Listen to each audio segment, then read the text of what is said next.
నమస్తే. ఈ రోజు మన స్టూడియోలో ప్రముఖ ఆధ్యాత్మికవేత్త ఆస్ట్రోన్యూమరాలజిస్ట్ శ్రీమతి జయప్రద గారు ఉన్నారు. సో మేడం గారితో మాట్లాడదాం. నమస్కారం మేడం. నమస్తే అమ్మా. శ్రీమాత్రే నమః. అక్టోబర్ మాసం విశేషంగా వృషభ రాశి వాళ్ళకి ఏ విధంగా కలిసి రాబోతుంది, ఓవరాల్గా ఎలాంటి జాగ్రత్తలు తీసుకోవాలి వీళ్ళు? తప్పకుండా అమ్మా. వృషభ రాశి వాళ్ళకి ఈ మాసంలో కలిసి వచ్చేది ఏంటో ఉందంటే వీళ్ళకే అదృష్టమైన యోగం అనమాట. వృషభ రాశి వాళ్ళకి 6వ స్థానంలో రవి, 6వ స్థానంలో బుధ, కుజులు ఉండడం వల్ల ఏంటంటే శత్రువులను జయించడము, ఆర్థికపరమైన వ్యవహారాల్లో వీళ్ళు విజయం సాధించడము, ఇప్పుడు దాకా నత్తనడుగు నడుస్తున్న వ్యాపారాలన్నీ అభివృద్ధిలోకి రావడము, యోగ్యంగా మారడము, ఉద్యోగాల్లో ప్రమోషన్లు రావడము, ఆర్థిక పరిస్థితి మెరుగుపడము, ఆర్థికపరమైన సహాయాలు వీళ్ళకి అందడము, ధన సహాయం ఎక్కువగా అందడము, ఏదైనా కొత్త వ్యాపారం మొదలు పెడదామంటే దానికి సహాయం చేయడానికి స్నేహితులు కానీ బంధువులు కానీ సహాయం చేయడం, ఇవన్నీ వృషభ రాశి వాళ్ళకి చాలా చాలా లాభంగా మారుతున్నాయి. అయితే ఇవన్నీ ఎంత యోగంగా మారుతున్నాయంటే వృషభ రాశి వాళ్ళకి ఎంత యోగం మారుతుంటే వ్యాపారాలకి ఉద్యోగాలకి అనుకూలంగా ఉన్నాయి. కానీ సంతానం విషయంలో వచ్చినప్పుడు చాలా జాగ్రత్తగా ఉండాలి. సంతానం వల్ల వచ్చే ఇబ్బందులు, అనారోగ్య సమస్యలు కానీ ఆర్థికపరమైన సమస్యలు కానీ సంతానం వల్ల ఎక్కువగా ఉంది వీళ్ళకి. సో సంతానం విషయంలో వీళ్ళు జాగ్రత్తగా ఉండకపోతే మిగతా విషయాల్లో ఏవి ఉన్నా బాగున్నా లేకపోయినా ఇవి మాత్రం కాస్త ఇబ్బంది పెట్టే అవకాశం ఎక్కువ ఉంది. సంతానం చిన్నపిల్లలు ఉంటే అనారోగ్య సమస్యలు, కాస్త ఇబ్బందులు, పెద్దవాళ్ళు ఉంటే వాహన యోగ ప్రమాదాలు ఉన్నాయి వీళ్ళకి. సో సంతానానికి వాహన ప్రమాదం ఉంది కనుక వాహనాలు నడిపే సంతానం ఎవరైతే ఉన్నారో వృషభ రాశి వాళ్ళు ఈ మాసంలో వాళ్ళకి బళ్ళు ఇవ్వకుండా ఉండడం మంచిది. బళ్ళు కానీ కార్లు కానీ ఇవ్వకండి. ఏదైనా క్యాబ్ బుక్ చేసుకోండి, వెహికల్ బుక్ చేసుకొని వెళ్ళమని చెప్తే చాలా ఉత్తమం ఫలితాలు. ఏ సమస్యలు అన్ని యోగాలు బాగున్నప్పుడు ఒక యోగం ఇబ్బంది పెడుతుంది. ఆ యోగం ఏదంటే సంతాన భాగం. సంతాన భాగ్యం అనేది కాస్త ఇబ్బంది పెట్టే అవకాశం ఉంది. సంతానం వల్ల వచ్చే ఇబ్బందులు ఎక్కువగా ఉన్నాయి కనుక జాగ్రత్తగా ఉండాలి వృషభ రాశి వాళ్ళు. తర్వాత వీళ్ళు ఇంకొక విషయంలో ఏంటంటే వివాహాల విషయంలో మాత్రం కొంచెం అంతా ఆలోచించి అడుగు వేయడమే. పెళ్లి కావట్లే కదండి మొత్తం సంబంధం వచ్చి చేసేసుకున్నాను అనుకోకుండా చూడండి. జాతకంలో పరిశీలన అంటే మీ జాతకంలో వివాహ యోగం ఉందా లేదా, ఆ యోగం ఉంటేనే ముందుకు వెళ్ళండి. మీ జాతకంలో వివాహ యోగం లేదు కానీ పెళ్లికి సంబంధం వచ్చింది కానీ చేసుకోవద్దు. దీనివల్ల ప్రమాదాలు వచ్చే అవకాశం ఉంది. చాలామంది ఏంటంటే పెళ్ళి అవ్వడం మంచి విషయం కదా, దాన్ని ఎందుకు మీరు వద్దంటున్నారంటే ఈ గ్రహణం ఒక ఇంపాక్ట్ వాళ్ళకి 6 నెలలు ఉంటుంది. ఏదో ఒక మాయలో పడేసి వాళ్ళని ఇబ్బంది పడుతుంది. ఒకటి సంతాన విషయం అవ్వచ్చు, ఒకటి వివాహ విషయంలో అవ్వచ్చు. మిగతా అన్ని విషయాల్లో ఆర్థికపరమైన ఇబ్బందులు లేకుండా వీళ్ళు ముందుకు వెళ్తున్నారు. ఇప్పుడు రాజకీయ రంగంలో కానీ, వ్యాపారంలో ఉన్న వాళ్ళు కానీ, సినీ రంగంలో ఉండేవాళ్ళు కానీ, ప్రొఫెషనల్గా ఎదిగే వాళ్ళు కానీ వీళ్ళందరికీ కూడా ఆర్థికపరమైన గుర్తింపు వస్తుంది, ఆర్థికపరమైన అనుకూలత వస్తుంది, అన్నీ బాగున్నాయి. కానీ వీళ్ళకి బాగాలేంది సంతానం వల్ల లేదా వివాహం వల్ల. ఈ రెండు కొంచెం ఇబ్బంది పెట్టే అవకాశం ఉంది. దీంట్లో చాలా జాగ్రత్తగా ఉండాలి వీళ్ళు. ఇంకోటి ఏంటంటే వీళ్ళు తీసుకోవాల్సింది ఏంటంటే అప్పు చేయకూడదు ఈ మాసంలో. ఈ మాసం కాదు, 45 రోజులు వీళ్ళు అప్పు చేయకుండా ఉండాలి.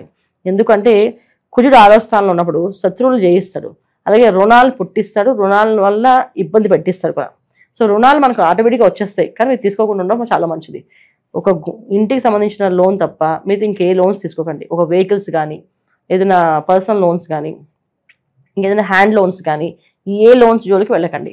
ఏ లోన్ తీసుకున్నా అది మీకు రుణభారం అనేది పెరుగుతుంది తప్ప తరగదు. ఈ రుణభారం అనేది ఎక్కువగా ఉంది. ఒక గృహయోగానికి మాత్రం తీసుకోవచ్చు. అంటే కుజుడు అధిపతి భూమి కనుక మనం భూమికి కానీ లేదా ఇంటికి కానీ తీసుకోవచ్చు అప్పు. మిగతా ఏ విషయాల్లోని అప్పు జోలికి వెళ్ళకుండా ఉండడం, అప్పు చేయకుండా ఉండడం చాలా ఉత్తమం. ఇంకొకటి అప్పులు ఇవ్వకండి. అప్పు ఇస్తే కూడా మీకు చాలా ప్రమాదం ఉంది. తిరిగి రావు ఆ డబ్బులు కృష్ణ అర్పణ అని అనుకోండి ఇవ్వడమే. కంపల్సరీ ఇవ్వాలి అనుకుంటే హాస్పిటలైజ్డ్ అయ్యే అవకాశాలు ఎక్కువగా ఉన్నాయి కనుక ఈ హాస్పిటల్స్లో ఏవైతే ఇబ్బంది పడే అవకాశం ఉంది కనుక ఈ హాస్పిటల్స్ జోలు కానీ దానికి వెళ్ళకుండా ఉండాలంటే కాస్తంత పరిహారం చేసుకుంటూ ముందుకెళ్ళాలి. ఎటువంటి పరిహారం చేసుకోవాలంటే రోజు ఎవరికొకరికి ఇంత ఆహారం పెడుతూ ఉండండి.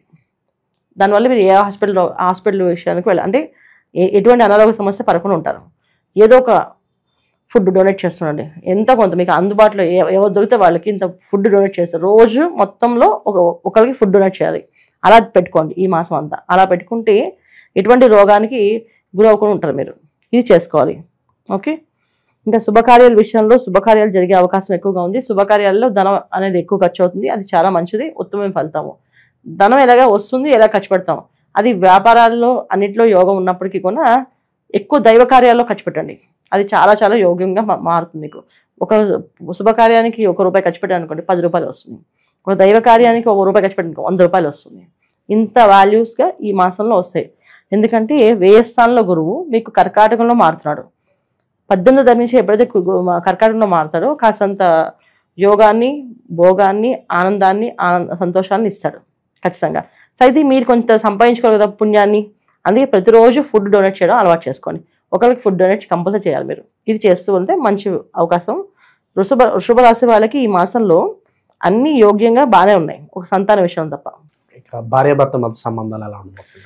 సత్సంబంధం, భార్యాభర్త మధ్య అండర్స్టాండింగ్ బాగుంది. ఇద్దరు మంచి ఒకళ్ళు ఆలోచన బాగుంటుంది.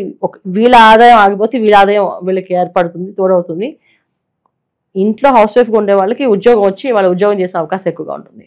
అంటే కొత్త వ్యాపారాలు, కొత్త ఆలోచనలు మెరుగుపడే అవకాశం ఎక్కువగా ఉంది వృషభ రాశి వాళ్ళకి ఈ మాసంలో. ఎందుకంటే గ్రహణం ఒక ఇంపాక్ట్ అన్నమాట. ఈ గ్రహణం ఒక ఇంపాక్ట్ వీళ్ళు కలిసి వస్తుంది కదా, దశమ స్థానంలో జరిగింది వీళ్ళ గ్రహణం. అందువల్ల ఏంటంటే కొత్త కార్యక్రమాలు, కొత్త కార్యాల్లోకి వెళ్ళే అవకాశం ఎక్కువగా ఉంటుంది. దానిలో ఎక్కువ సంపాదన ఇచ్చే అవకాశం ఉంటుంది. భార్యాభర్త ఇద్దరి మధ్యలో ఒకరికి ఉద్యోగం ఉంటే ఇంకొకరు ఉద్యోగం చేసే అవకాశము, ఒకరు వ్యాపారం చేస్తే ఆ వ్యాపారంలో వీళ్ళు తోడే ఉండడం, దానివల్ల వీళ్ళకి ధన ఆదాయం పెరగడం, ఇవన్నీ కూడా ఎక్కువగా ఉంటుంది. ఇది వృషభ రాశి వాళ్ళకి ఈ మాసంలో. ఇక విశేషంగా ఎలాంటి పరిహారాలు ప్రజెంట్ ఉన్న గ్రహస్థితి బట్టి చేసుకోవడానికి వీలుగా ఉంటుందంటారు వీళ్ళకి? ఈ మాసంలో వీళ్ళు ఎక్కువగా చేసుకోవాల్సిన దుర్గమ్మ ఆరాధన, దుర్గే రక్షణ. ఎందుకంటే వీళ్ళకి రాహు ఒక ఇంపాక్ట్ ఎక్కువగా ఉంటుంది. దానివల్ల ఏంటంటే ఉన్నత స్థానంలోకి వెళ్ళిపోతారు. తెలియకుండానే ఇంట్లో ఎప్పుడు ఏ పని చేయకుండా అలా ముద్దుగా కూర్చున్నామే, ఈమెకి ఎందుకు ఉద్యోగం వచ్చింది అంటే ఖచ్చితంగా భగవంతుడు ఆ రాహు అనే రూపంలో వస్తున్నమాట వీళ్ళకి. సో పేరు ప్రఖ్యాతులు వచ్చి అలా పంపిస్తుంటారు. అలా ఉద్యోగాలు చేసే అవకాశం ఎక్కువగా ఉంది. అలాగే వ్యాపారంలో అభివృద్ధి వచ్చే అవకాశం ఉంది. అందుకే దుర్గమ్మని ఎక్కువ ఆరాధన చేయడం, దుర్గే రక్షణ నమః అని మంత్రం చేసుకుంటుంటాం. ప్రతి మంగళవారం రాహుకాలం టైంలో దీపారాధన చేయడం, అంటే దేవాలయంలో వెళ్ళి దీపారాధన చేయడం. రాహుకాలం దీపం ఎప్పుడు కూడా ఇంట్లో పెట్టకూడదు, బయట పెట్టాలి. నిమ్మకాయలతో చేసే దీపారాధన ఎప్పుడు కూడా, ఏ నిమ్మకాయ కూడా ఇంట్లో పెట్టి దీపం వెలిగించకూడదు. ఇంట్లో ఎప్పుడు కూడా ఒక కుందులో దీపం వేసి వెలిగించడం తప్ప, దేవాలయంలో మాత్రం నిమ్మకాయతో కానీ ఉసు దీపాలు కానీ దేవాలయంలో పెట్టాలి. అందరూ చాలామంది ఇంట్లో పెడుతుంటారు, పెట్టచ్చా, బాల్కన్లో పెట్టచ్చా, ఇక్కడ తులసి దగ్గర పెట్టచ్చా అని. ఇక్కడ పెట్టకూడదు, దేవాలయంలోనే పెట్టాలి. ఈ రాహుకాలంలో మంగళవారం పూట చేస్తే పూజ చాలా విశేషమైన ఫలితం వీళ్ళకి బాగుంటుంది. మనం చెప్పే అన్నీ కూడా ఫలితాలు ఇవి గోచార ఫలితాలు. పర్సనల్ జాతకాన్ని చూసుకొని మీ పర్సనల్ జాతకంలో ఎలాంటి యోగాలు ఉన్నాయి, ఎలాంటి దశలు ఉన్నాయని చూసుకుంటూ ముందుకు వెళ్ళాలి తప్ప గోచార ఫలితాల్లో ఉండే ఫలితాలని మనం ఖచ్చితంగా తీసేసుకొని చేసుకోవడానికి లేదు. ఎవరికైతే జాతకం తెలియదో వాళ్ళు ఈ గోచార ఫలితాన్ని ఫాలో అవ్వాలి. ఎందుకంటే వాళ్ళ జాతకం తెలియదు కదా, అప్పుడు వీళ్ళు గోచార రీత్యా ఏదైతే బాగుంది అది చేసుకుంటూ వెళ్ళడం, ఏది బాగాలేదో అది ఆపేయడం చేస్తూ ఉంటే వీళ్ళకి ఉత్తమ ఫలితాలు వస్తాయి. డేట్ ఆఫ్ బర్త్ లేని వాళ్ళ, డేట్ ఆఫ్ బర్త్ తెలియని వాళ్ళకి, అంటే డేట్ ఆఫ్ బర్త్ లేదు, వాళ్ళు నామరాశి ప్రకారం వృషభ రాశి చూసుకుంటున్నారు, వాళ్ళకి వృషభ రాశి లక్షణాలు, వృషభ రాశి తత్వాలు వాళ్ళు అమలుచుకున్నారు. అంటే మేనిఫెస్ట్ మన బాడీకి అలవాటు చేసేసుకున్నాం. అప్పుడు గోచర ఫలితాన్ని వాళ్ళు ఫాలో అవ్వాలి. అదే వాళ్ళకి పర్సనల్ జాతకం ఉంది, జాతకంలో యోగాలు ఎలా ఉన్నాయి చూసుకుని దాని ప్రకారం వెళ్ళొచ్చు. ఇది వృషభ రాశి వాళ్ళు తీసుకోవాల్సిన జాగ్రత్తలు, పరిహారాలు. అన్నింటికన్నా విశేషం ఏంటంటే దీపావళి రోజు వీళ్ళు మహాలక్ష్మి అమ్మవారికి పూజ చేసుకుంటే చాలా విశేష ఫలితం. ఎందుకంటే వృషభ రాశికి అధిపతి శుక్రుడు అంటేనే యోగము, భోగము. ఈ రెండు అదృష్టాలు కావాలంటే ఎప్పుడు ఆరాధించవలసింది మహాలక్ష్మి. సో మహాలక్ష్మి పూజా విధానం చక్కగా చేసుకుంటే వీళ్ళు చాలా ఇంకా ఉత్తమమైన పరిస్థితిని తెచ్చుకోగలిగే అవకాశం ఉంటుంది. చాలా బాగా వివరించారు. ధన్యవాదాలు. నమస్తే అమ్మా. శ్రీమాత్రే నమః.